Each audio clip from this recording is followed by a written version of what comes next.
이번 책은 그림자를 판 사나이 아델베르트 폰 샤미소의 작품입니다. 옮긴이는 최문규입니다. 이 작가 아델베르트 폰 샤미소는요, 프랑스에서 태어나서 프랑스 혁명을 겪었어요. 그때 이 귀족이었던 이 샤미소 집안은 재산을 몰수당하고요. 그리고 독일로 망명을 가서요. 이 망명지 독일에서 이 샤미소는 일생을 살았다고 합니다. 자, 여기에 이 지금 맨 뒤를 한번 보면요. 자, 1번이 그림자를 판 사나이, 그 다음에 바텍, 모팽양, 파란 꽃, 사랑에 빠진 악마, 모피를 입은 비너스, 스퀴데리 양, 사랑의 범죄. 자, 이게 지금 이삭줍기 환상문학에서 나온 8권의 책이거든요. 저는 이 환상문학 이 8권 중에 그 아동용으로 나와 있는 이 그림자를 판 사나이, 이것만 제목이 제가 저한테 좀 낯익고요. 나머지는 다 모르는 작품이에요. 그래서 지금 제가 이걸 읽게 되었거든요. 그런데요,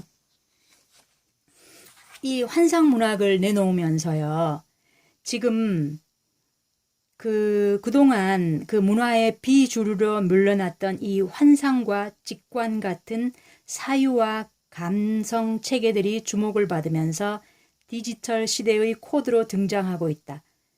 자, 특히 그런 신화나 이런 거, 북유럽 신화 이런 것들도 이런 거에 많이 연결되는 것 같고요.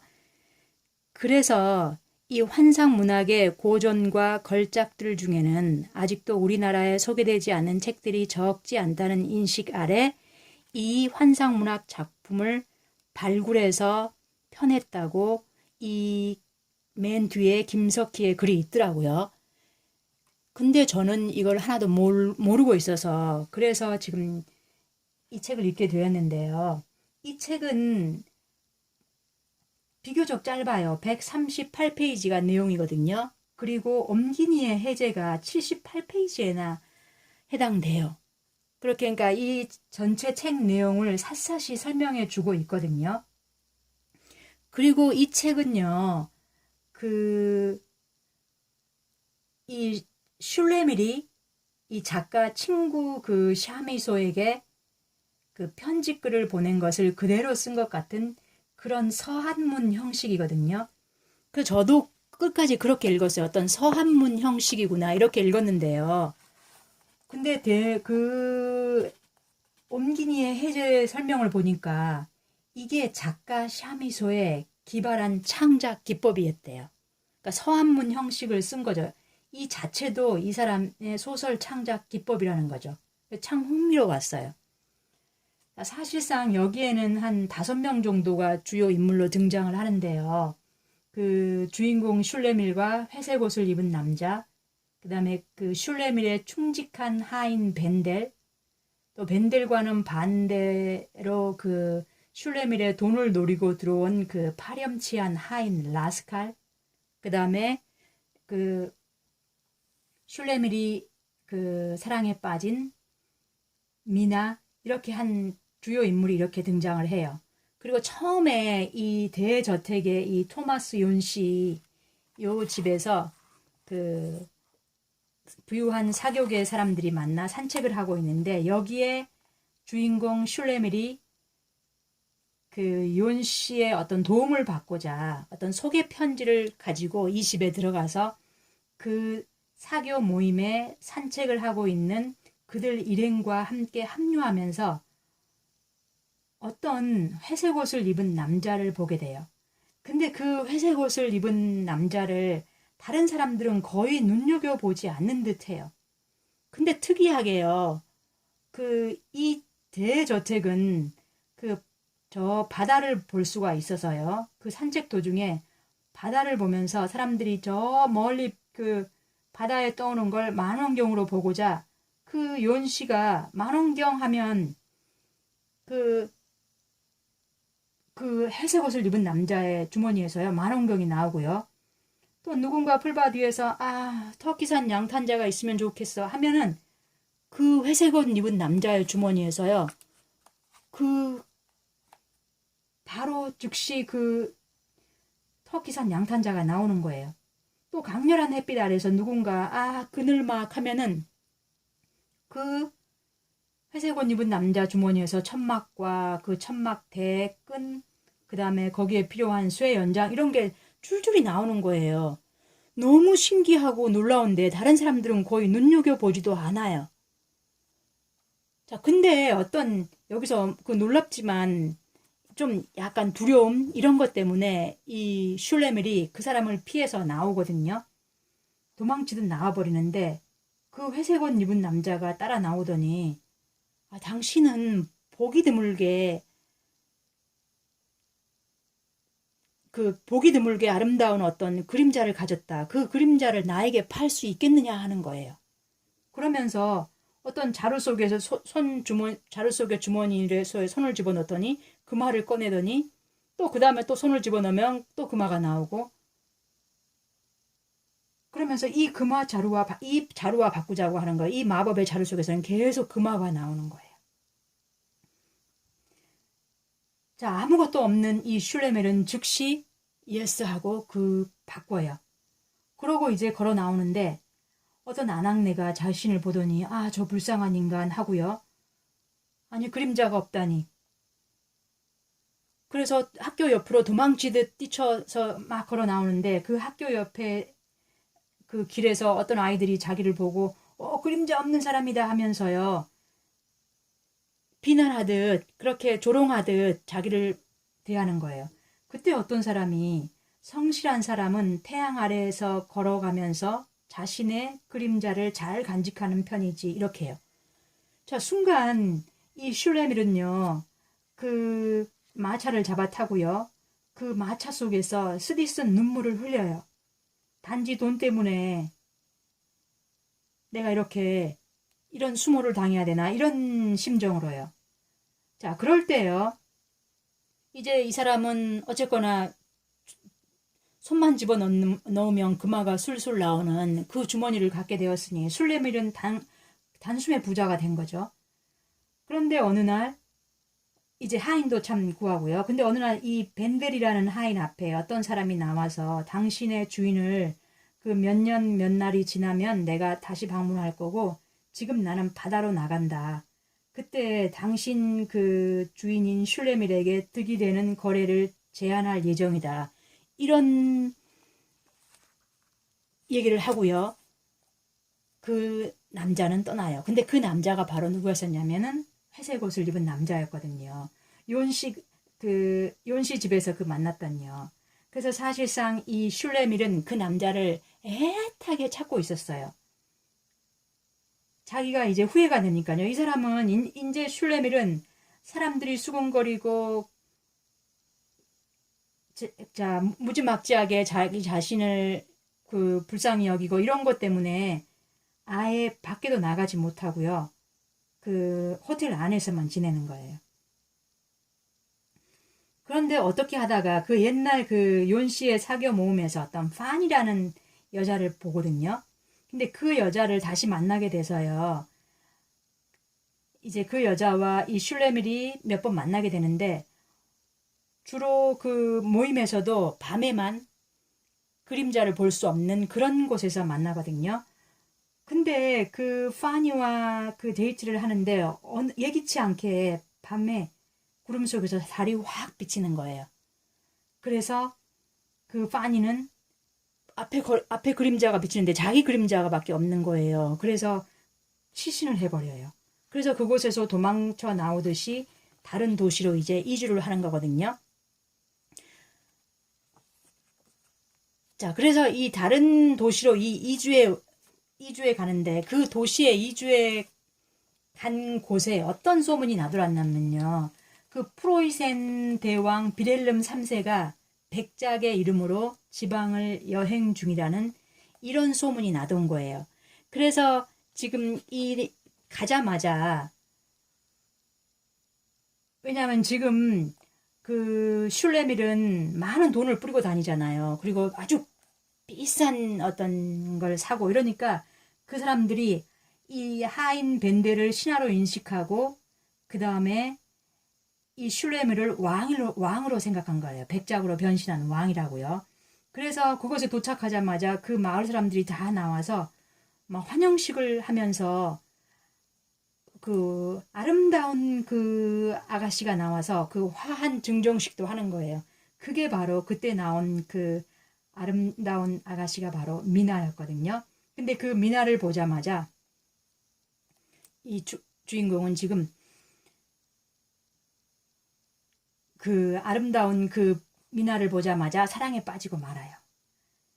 그런데 미나도 이 백작이라고 생각하는 거죠. 미나는 이 미나도 지금 이 슐레밀에게 사랑에 빠지고요. 그래서 이 슐레밀과 미나는 자 그림자가 없는 이 슐레밀은 낮에는 이제 미나를 만날 수가 없잖아요. 그러니까 밤에만 가끔씩 가서 만나요. 그러면서 사랑이 점점 더 빠지거든요. 그래서 그런데 고민을 해요. 그림자가 없는 내가 이 사악한 이기심으로 아름다운 미나를 파멸시켜 순수한 영혼을 속여 훔쳐가려는 게 아닌가 하면서 고백을 할까 해요.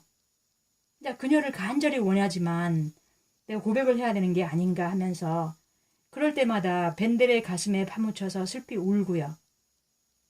근데 이렇게 할 때 그 라스칼 있잖아요. 그 라스칼은 원래 처음부터 들어올 때부터 이 돈을 노리고 하인으로 들어온 거예요. 그래서 라스칼은 이 계속해서 엄청난 그 말을 훔쳐내고 있어요. 그거를 벤델은 알지만 벤델이 그 주인한테 얘기하지만 그 주인은 그도 좀 돈이 필요하겠지 하면서 그대로 두고 보고 있어요. 자, 그런데요. 사실상 미나에게 고백할까 하면서 비슷한 얘기를 하는데요. 근데 이 미나는 미나대로 어떻게 생각하냐면 이 심각한 저주를 받고 있는 이 백작이구나 이런 생각을 해요. 이 사람 분명히 저주를 받고 있는 영주거나 혹은 존경받는 고상한 지도자일 것이다.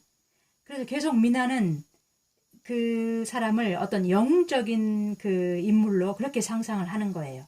이렇게 지나가다가 이제 청혼하기로 결심을 하거든요.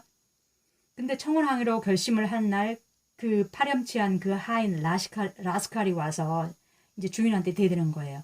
이상한 소문이 떠돈다. 당신은 그림자가 없다고 한다. 그림자를 보여주거나 그렇지 않으면 나를 해고하라.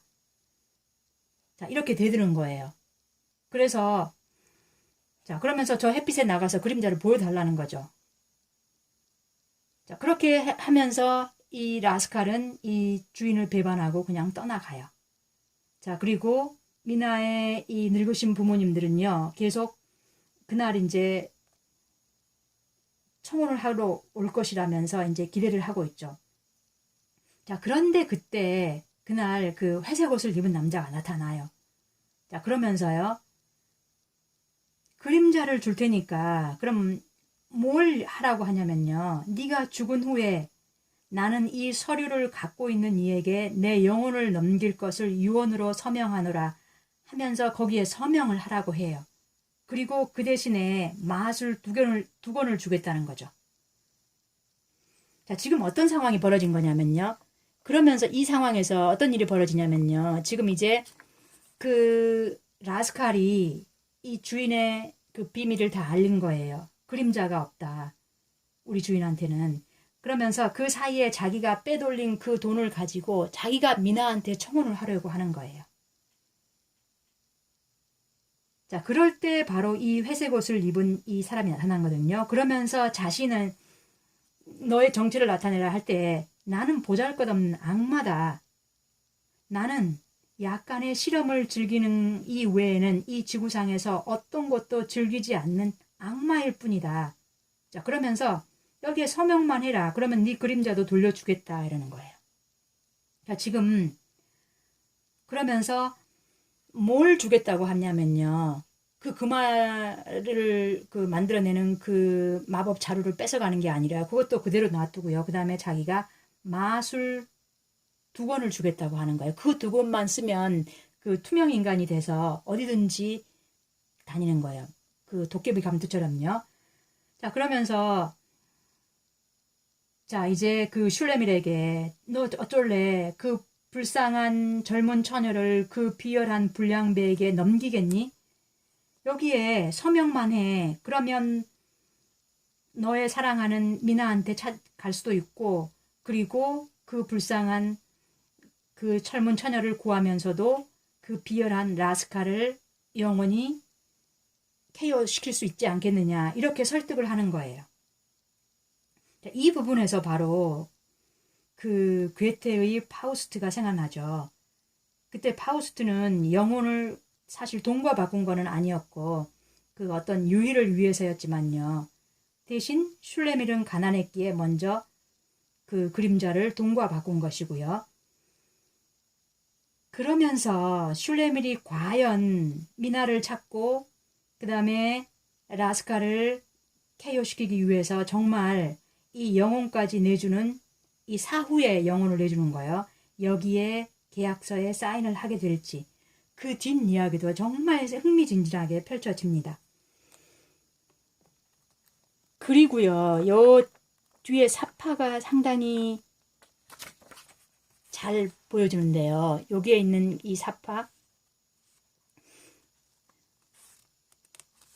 자, 지금 요 사파는 여기 갖고 있는 게 이 그 말을 만들어내는 자루고요. 그 다음에 이게 회색옷을 입은 남자거든요.